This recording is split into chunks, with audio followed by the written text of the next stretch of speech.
Bismillahirrahmanirrahim. Assalamualaikum warahmatullahi wabarakatuh. Alhamdulillahirabbil alamin. Wassalatu wassalamu ala asyrafil anbiya'i wal mursalin wa ala alihi wa ashabihi ajmain, amma ba'd. Pertama-tama mari kita panjatkan puja dan puji syukur kita kehadirat Allah Subhanahu wa taala yang telah memberikan kita nikmat dan karunia-Nya sehingga kita bisa berkumpul di tempat yang mulia ini.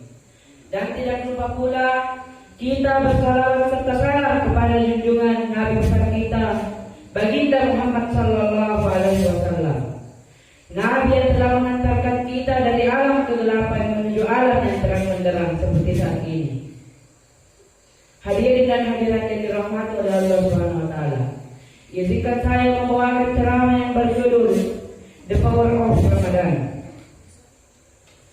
Ramadan bagi umat Islam betul-betul luar biasa. Ternyata hampir semua sejarah monumental dunia Islam terjadi di dalam bulan suci ini.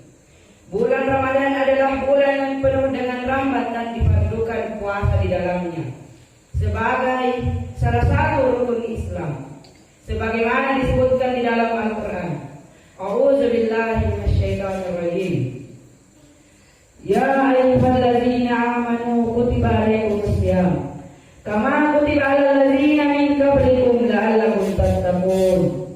Shadaqallahul azim.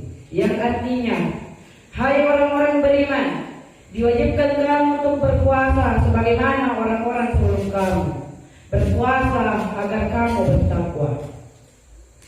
Di antara sejarah monumental itu ialah yang pertama kalinya turun ayat suci Al-Quran dan sekaligus menandai pelantikan Nabi Muhammad sallallahu alaihi wasallam sebagai nabi. Kedua, kemenangan besar pasukan Rasulullah di dalam perang Badar yang bersejarah itu bertepatan pada tanggal 17 Maret 624 Masehi atau 17 Ramadan tahun ke-7 Hijriah. Ketiga, perebutan kembali kota Makkah, Fathu Makkah, Ramadan 8 Hijriah. Keempat, perjanjian Saqif yang monumental itu terjadi dalam bulan Ramadan 9 Hijriah. Kelima, diplomasi Qadasiyah yang membawa keuntungan besar bagi umat Islam terjadi dalam Ramadan 15 Hijriah. Keenam, penaklukan Rhodesia bulan Ramadan 53 Hijriah. Ketujuh, perang Andalusia Spanyol Ramadan 91 Hijriah. Yang kedelapan, penaklukan kota Spanyol Ramadan 92 Hijriah.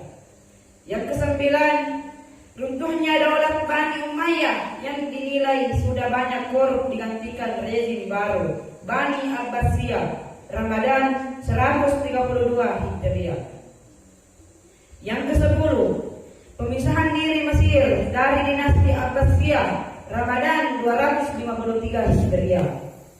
Kesebelas, pendirian Universitas Al-Azhar Kairo Mesir, universitas tertua di dunia, didirikan dalam bulan Ramadan 361 Hijriah oleh dinasti Fatimiyah Syiah.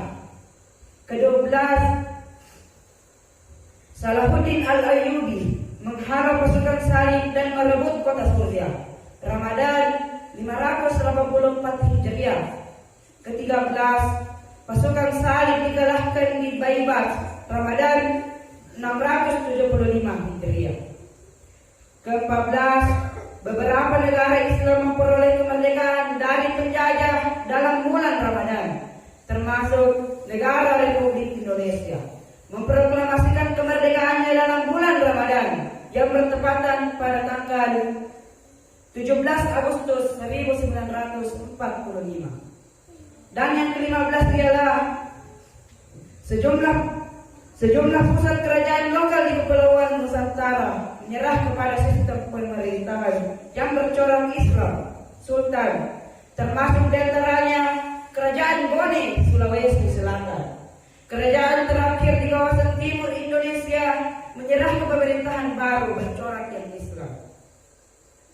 Kita tentu harus mensyukur, tentu kita harus bersyukur dengan umur yang dan kesempatan yang Allah berikan kepada kita untuk bisa mempunyai bulan Ramadan, suatu bulan yang selalu didambakan oleh orang-orang yang mendambakan kebahagiaan dunia dan akhirat.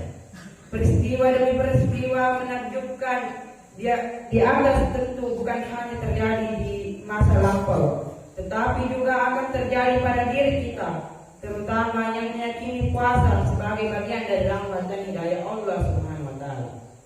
Rasulullah sallallahu alaihi wasallam menunjukkan banyak hikmah di balik puasa. Termasuk di antaranya ialah memelihara kesehatan. Sebagaimana dalam hadisnya, "Summu tasbihu." Berpuasalah kalian supaya sehat. Para dokter juga melihat kebenaran pertanyaan Rasulullah tersebut. Ia membuktikan bahwa setiap perintah Tuhan pasti mempunyai hikmah positif.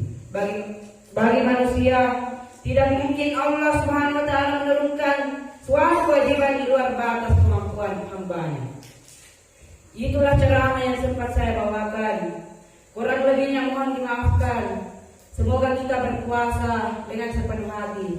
Dan yang paling utama ialah ampunan dari Allah Subhanahu wa taala.